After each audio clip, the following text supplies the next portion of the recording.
Hello and welcome to the Grants Not Debt demonstration organised by the NCAFC. Primarily around fees, grants, higher education, more besides.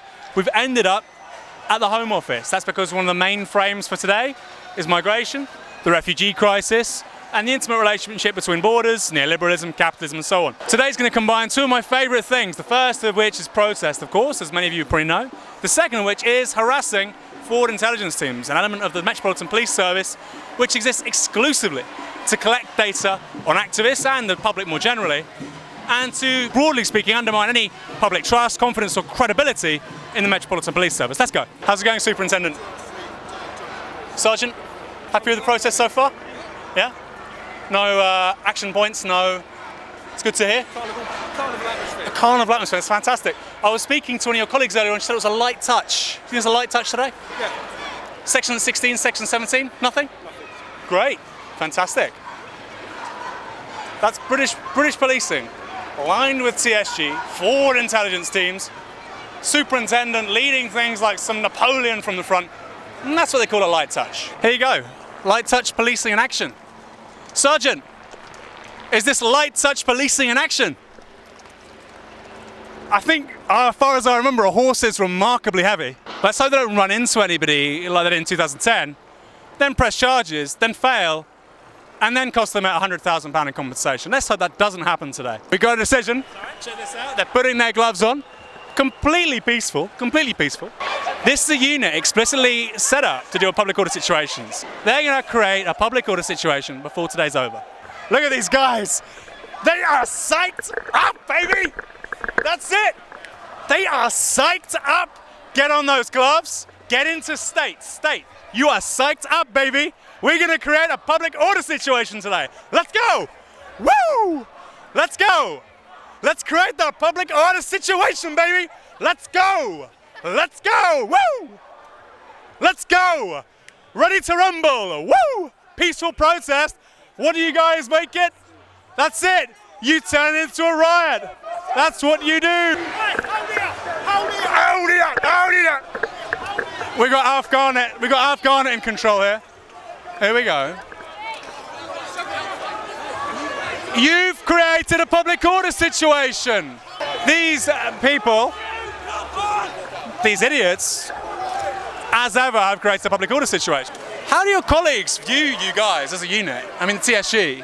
Do you think you generally undermine confidence, credibility in the Met more generally? Single bell pull down! Do you think that? I mean, because a lot of people have said it, the compensation, just the lack of public confidence, general credibility in the Met is a consequence of you guys. I mean, there's a more general conversation about just abolishing the TSG. What do you think about that? Because you undermine, I think, so much the good work many of your other colleagues do. It was a peaceful demonstration. Now they're inhibiting free movement. Officer, why are we not allowed to go through? There's a cordon. Under Section 3 of the Criminal Law Act. To prevent crime and disorder. It's kind of like to prevent violent disorder. Has there been a breach? Has there been a breach of the peace? preventing crime and disorder. Has there been a breach of the peace? As mentioned, incredibly calm. Experts in chaos. EIC. They live on it. They thrive on it. They need it. The adrenaline, the recognition. They need it. You need this adrenaline. It's part of your well-being, part of you. You couldn't feel good without it. But what it's doing is it's undermining the confidence of people in the Met. Right, do you guess how many domestic violence perpetrators are in this? I know, right? No. Sister, I know. This guy can't be happy unless this happens. It's so tied up with who he is. I mean, it's kind of sad, right, when you think about it. It's a loss of human potential, and that upsets me more than anything else. A lot of these people are going to be suffering PTSD. You can't function like this as human beings, level of adrenaline, stress, anger, hate, all the time. You can't do it without an overhead, without serious consequences. So let's ask some of these guys, Officer, how do you relax? How do you relax? No, generally serious, because it's a very stressful job. Statistically, we know many of you are going to suffer PTSD, a lot of really big mental health issues. I would personally like the TSG to be disbanded primarily because of that, actually. That's a big reason, right? How do you relax, Officer? Hey, it's a great pension, you get looked after, but is it worth it? Is PTSD worth it? Look at it, sense the anger. The adrenaline, can you feel that? You feel that? They need it. They need it. They don't keep the peace. They keep the chaos. This sergeant here, Captain Chaos, they've kept us here. Why?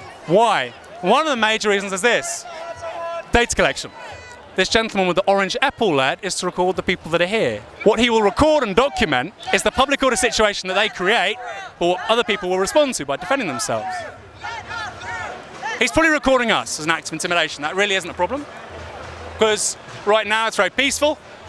I feel very personally aware that there could be a sense within me of alarm and distress, you might say.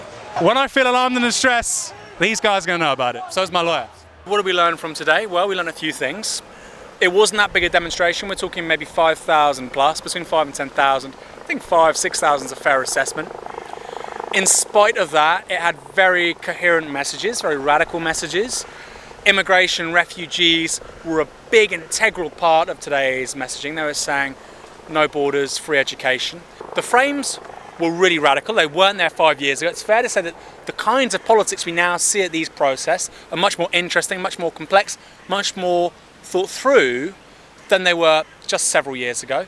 I think that the NUS wasn't there was probably a good thing. You know, the NUS being there would have meant a larger protest, maybe 20,000, 30,000. But for me, I think it's much more effective to have a smaller process, 5, 10,000, much clearer messaging, much more radical. You have to be consistent. You have to keep on trying. You have to keep on knocking at the door. And free education fees, grants, student debt is a major political issue in this country. One of the big reasons behind that is you've had the NCAFC, you've had an organisation pushing at that door for 5 years. The policing of today was interesting, right? It wasn't as hardcore as it could have been. Obviously wasn't as hardcore as 2011, when you had, I think, about 8,000 cops dealing with a protest of 5,000, 6,000. Wasn't that bad. But TSG were deployed, police sources there, a lot of senior officers there. That's now called light touch policing in Britain. Has to be a discussion about the Metropolitan Police Service. What do Londoners want it to do? What do they not want it to do? What kinds of resources do they not want it to have? That helicopter is still flying. £75,000 an hour. Surely nobody thinks that's a useful, effective spending of public money. So what do you think? You know what I think? I think a small demonstration which is radical, coherent, is far more important than something that's big and flaky. Why don't you put those thoughts down on the hashtag IMO Bastani, or reach out to me at Aaron Bastani or Novara Media, at Novara Media.